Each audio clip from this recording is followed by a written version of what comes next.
বাগেরহাটের জেলার আমার কাছে 5 লক্ষ টাকা দাবি করেছে যে যদি বাগেরহাট থাকতে হয় 5 লক্ষ টাকা দিতে হবে। আমার স্ত্রী যদি আমি বাগেরহাট থাকতে পারতাম, আমার কাছে টাকা নেই, আমি দিতে পারি নাই। আজকে আমি যদি বাগেরহাট থাকতে পারতাম, আমার স্ত্রী আমার সঙ্গে দেখা করতে পারতো, আমার স্ত্রী হতাশাগ্রস্ত হতো না। আসলে আমি দেশের বাইরে ভিসায় গেছি ট্রিটমেন্টে, আমি দেশে আবার ব্যাক আসছি। আমি যদি কোনো অন্যায় কাজ করতাম তাহলে তো আমি দেশে ব্যাক আসতাম না। আমি ভিসা শো করেছি, আমার ভিসা শো করার পরেও আমার মামলাগুলো হয়নি। আমার স্ত্রী জামিন করানোর জন্য কোর্টের এই দুয়ার সেই দুয়ার বিভিন্ন জায়গায় দৌড়াতে দৌড়াতে হাঁপায়া গেছে। আমার স্ত্রী অনেক হতাশাগ্রস্ত ছিল। আজকে একটা জিনিস দেখেন, আমি জেলের ভিতরে, আমি আওয়ামী লীগ করি, আমি ছাত্রলীগের একজন নগণ্য কর্মী হয়ে আমি জেলে গেছি। আমার 3টে মাস সেলে রাখা হয়েছে, সেলবন্দি। এবং আমার 3টা মাস, আমি তো রাষ্ট্রের নাগরিক, আমি তো ফোন কল সরকারের কাছে পাই, প্রতিটা আসামি এই ফোন কল পেয়ে থাকে। আমি তো সেই ফোন কল পাইনি। আজকে যদি আমি ফোন কলটা পাতাম, আমার স্ত্রীকে সান্ত্বনা তো আমি দিতে পারতাম। এবং বাগেরহাটের জেলার আমার কাছে 5 লক্ষ টাকা দাবি করেছে যে যদি বাগেরহাট থাকতে হয় 5 লক্ষ টাকা দিতে হবে। আমার স্ত্রী যদি আমি বাগেরহাট থাকতে পারতাম, আমার কাছে টাকা নেই, আমি দিতে পারি নাই। আজকে আমি যদি বাগেরহাট থাকতে পারতাম, আমার স্ত্রী আমার সঙ্গে দেখা করতে পারতো, আমার স্ত্রী হতাশাগ্রস্ত হতো না। আমাকে যখন বারবার যশোর কারাগারে দিয়ে দিচ্ছে, যশোর কারাগারে দেওয়ার কারণে আমার স্ত্রী মনে করেছে যে আমি মনে আর কোনোদিনই ছাড়া পাবো না। আর আমি মনে করি এটা পরিকল্পিতভাবে হত্যা, এটার সুষ্ঠু তদন্ত চাই।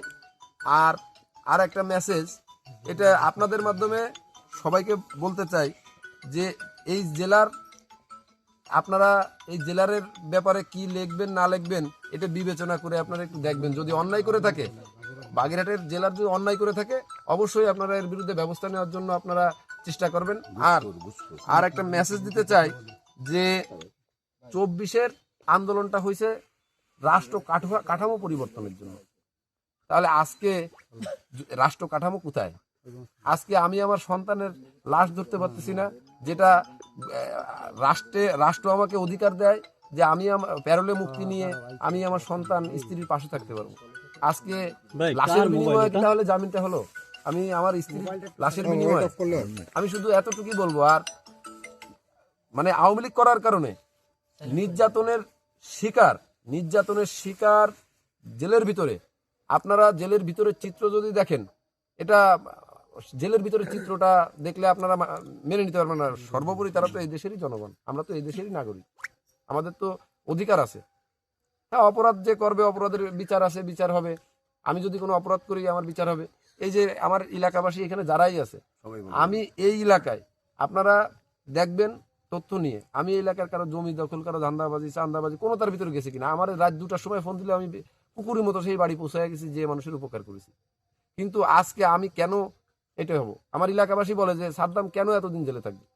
তা আপনাদের কাছে দাবি যে এরকম স্ত্রী সন্তান যেন আর কারো না হারাতে হয়।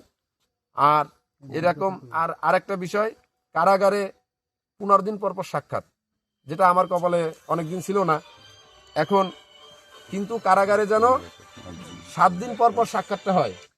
7 দিন পর পর সাক্ষাৎ হলে পরিবার হতাশাগ্রস্ত থেকে মুক্ত হবে, আসামিরা হতাশাগ্রস্ত থেকে মুক্ত হবে। যদি এই আসামিরা পরিবার হতাশাগ্রস্ত থেকে মুক্ত হয়, তাহলে আমি মনে করি এরকম ঘটনা নাও ঘটতে পারে। আর নিজ জেলায় রাখার জন্য আর আমি একজন হাজতি, আমার মামলা বিচারাধীন অবস্থায় আমাকে কেন্দ্রীয় কারাগারে পাঠানোর ইখতিয়ার নাই, আমার কোনো রিপোর্ট নেই। আমি কোনো রিপোর্টের আসামি হলে আমাকে অন্য কারাগারে দিতে পারে। আমি যেহেতু আমি কোনো রিপোর্টের আসামি না, আমি খুনি না, আমি রাজনৈতিক বন্দী, আমাকে যশোর কেন্দ্রীয় কারাগারে দেওয়া হয়েছে। যদিও বা আমি কোনো অন্যায় করে থাকি, আমাকে পানিশমেন্টের জন্য 15 দিন অথবা 1 মাস দিয়ে আবার এনে আমাকে করতে পারতো। আজকে আমার স্ত্রীকে দিয়ে আমি কোর্টে পিটিশন দিয়েছি আমি বাগেরহাট যাতে থাকতে পারি। আমার তো বাইরে আসার একটাই ইচ্ছা ছিল যে আমার স্ত্রী, আমার সন্তানটাকে আমি কোলে নেবো, আমার স্ত্রীকে আমি সময় দেবো। তো আমি সেটা পালাম না।